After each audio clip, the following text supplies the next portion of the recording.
Hi, this is our Kymco Downtown 300i, and we're going to be removing the battery on this bike.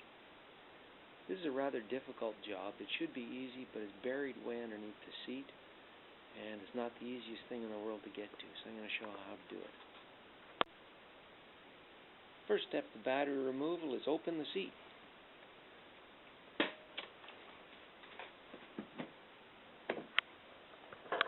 And then I'm going to undo these bolts and disconnect the light and get the seat bucket out entirely so we have access to the battery that's located back here at the rear end of the bike.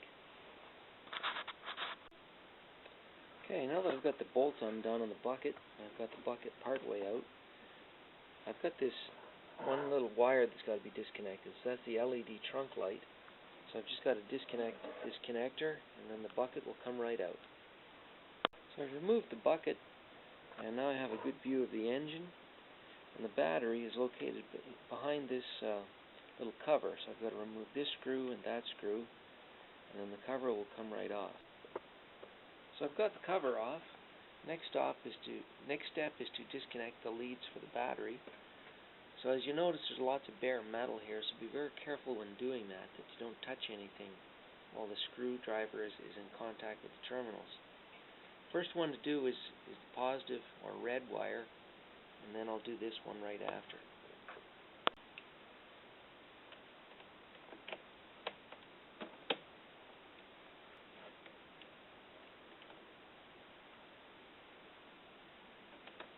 Pull the wire off and make sure it doesn't contact the terminal again. Then just put the screw back in so you don't lose it.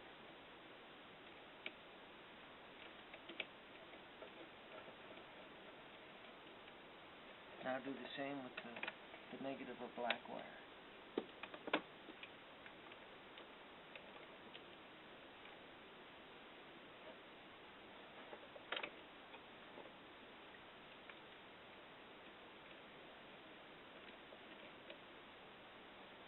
So to get the battery out at this point, just turn it slightly to the side. So turn it this way a bit, and then there's enough space to just pull it right out, and out it comes. So that's what's involved in taking the battery out of this bike. Not something you'd want to have to do at the side of the road. If you had a dead battery and needed to charge it, well, you'd have to access this area to hook up the leads to charge it, and that's pretty difficult to do if you're out away from home. Anyhow, here's a good view of the engine. Got fuel injection, 300 cc's. Looks fairly high tech. There's the starter motor. So the entire engine pivots on this frame right here.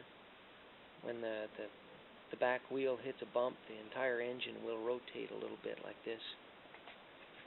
And it's got liquid cooling. There's the piping for the liquid cooling going up to the radiator.